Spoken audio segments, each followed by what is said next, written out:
How often do we stop ourselves from doing something just because we are afraid of what will the people say? Sometimes we even put our own wishes behind because we are too scared to face the people who will say anything no matter what you do.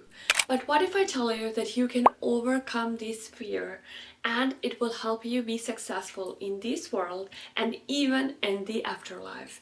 So in this video, we will discuss the 7 major fears which are holding you back and how we can overcome them.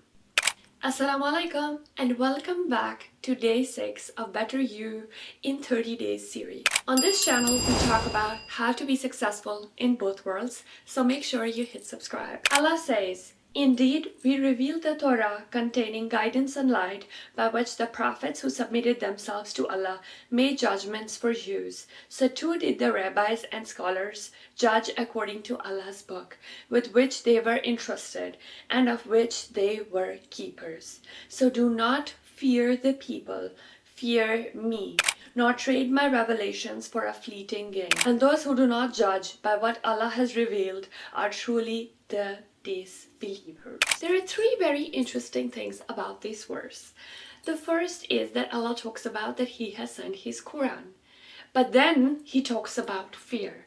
So the interesting thing here is when we start to believe as some other culture or how our parents or fathers or forefathers used to do something like our ancestors, that is when we start to deviate from the truth. The only thing which should be our guide for right and wrong is the word of Allah. It is not culture, it is not society, it is not what our ancestors did. It is not a caste system, I'm really sorry to say, but it is only based on what Allah has revealed. The second is because of this social pressure or cultural pressure or family pressure, we start to fear people more than Allah. And this holds us back from doing right things. There are things that you might not want to do in your career or in your marriage or in your life, but you decide to do them and it puts so much pressure on you. If Allah is not making your life difficult, don't let these things, the fear of what the people will say, make you feel miserable. I know that in Asia, for example, you are accepted if you either become a doctor or an engineer, but Allah did not make your life difficult. And I know that your parents are worried, oh, what will the people say if my daughter or if my son is an artist? But honestly, if you are doing it to please Allah, then you do not need to care about anyone else. The third thing here that Allah talks about is samanan qalila, very small benefit. You know how Quran sometimes talks about people who will be resurrected on the day of judgment, or Hazrat Uzair when he was resurrected, or even Ashab-e Kahf. What they think is they slept for like a day or less than day, so like a part of the day. And it's interesting because people who spend their entire lifetimes, like even hundred of years, when we will be there with Allah, we will feel like it was just a day.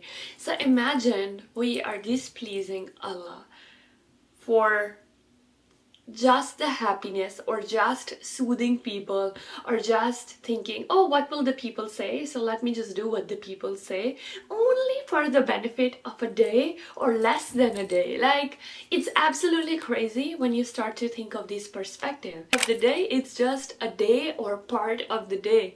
This is our life. It's so small, it's so short, the benefit is so temporary. And the day of judgment is going to be as long as 50,000 years in our terms, that one day.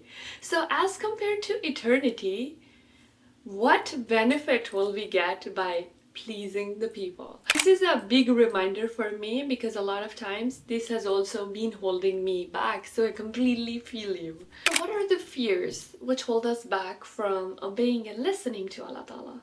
So the first is fear of loneliness or fear of not belonging. Maybe you are part of a community, or maybe you think you will lose friends if you start to take hijab or if you start to get a little bit closer to Allah. The second is fear of judgment and criticism. You might think that people will judge you, they will start to be harsh on you, they will think, oh, she's like trying to act so religious. So maybe it's the fear of criticism. The third fear is fear of financial loss and career struggle. So maybe thinking if you take hijab in Paris, they will throw you out. Maybe being scared you will never find a job without interest. Maybe thinking you will be poor and you will not find another opportunity, so you just have to do the wrong thing that they are asking you. The fourth fear is related to not fitting in, which is fear of not being cool or not being modern. In Pakistan, people say, oh, she's so Bendu, like, you know, not cool. Like, okay, I'm not cool, but if Allah loves me, then so be it. And especially I used to feel it a lot with hijab and wanting to take a baya. I used to think, oh, people will think I'm not cool. So what is it at the cost of making Allah unhappy? The next is fear of conflict or backlash. You might be scared that this might start a disagreement, so you just stay quiet and you don't share your opinion, which is actually right, and it will make Allah happy. This is, and I've also been guilty of this one, which is fear of missing out. Sometimes you say yes to friends just because you think you will be socially active and socially relevant if you hang out with them. What will you do if you do not go to that hangout? And maybe they're having drinks after, but you just stay there despite your principles, despite your values, just because you have this huge FOMO. And the last one is fear of change. You're so comfortable in your comfort zone that it feels scary to do something, to take a step out of your comfort zone, to take that hijab that you have never taken, to keep a beard, I don't know, to do something, to even pray in office in a European country. You feel that, oh, I've never done this before, and you feel this friction inside. And you think, oh my god, if I change, what will the people say? So how can we actually fear Allah more than all of these fears which are nagging us and which are holding us down? The first thing is that we need to understand that Allah is so much bigger. His provisions, His risk, His bounties are so much bigger than our limited fears and thinking. And then there are three key things that we can do to shift our mindset. The first is people's opinions change so much. Honestly, so many times I've realized that I do something to please people while displeasing Allah, and it actually displeases the people because the hearts of people are in the hands of Allah.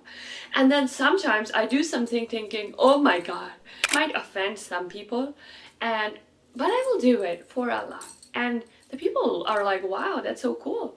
And you're like, oh, this was such a huge thing in my head. Honestly, it is good to remember that Allah is bigger. The opinion of people is so transient. It will change.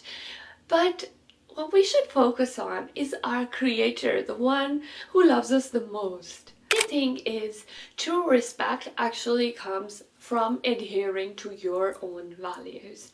You're a person who has a strong opinion. You're a person who knows this is right and this is wrong. This is what makes our value. Like, this is what makes us valuable. Having a strong opinion. This is what makes us valuable. Having a strong opinion, because we're not going to go against Allah, and no matter what happens, we're going to please Him. This makes us a strong person, not just someone who is deviated by the wind, always ready, always saying yes to anyone else's opinion. So let's be more strong, rooted in our beliefs of pleasing Allah and doing things for Him, not as accepting anyone as our ideal and just doing what they ask us to. And the third and the most important one, and Allah also reminds us a lot in the Quran, these people will not stand by us on the judgment day. Will they stand by you if they're making you lie, if they're taking you to the wrong places, if they're stopping you from all the goodness? Will they stand by you? Will they look out for you and for me on the day of judgment? On the day of judgment, it will literally be me, my deeds, and Allah. If I did it for Him, or if I did it for anyone else. And if I did it to please anyone else, they will be in so much trouble, they cannot save me. So why this long thinking, why do we waste our time by thinking about what are the people saying? What is the number one thing that you struggle with when it comes to what will the people say? Let me know in the comments below, and I really, really hope that this Ramadan we really just let everything else go and focus on Allah Ta'ala, inshallah. And I will see you tomorrow. Assalamu alaikum.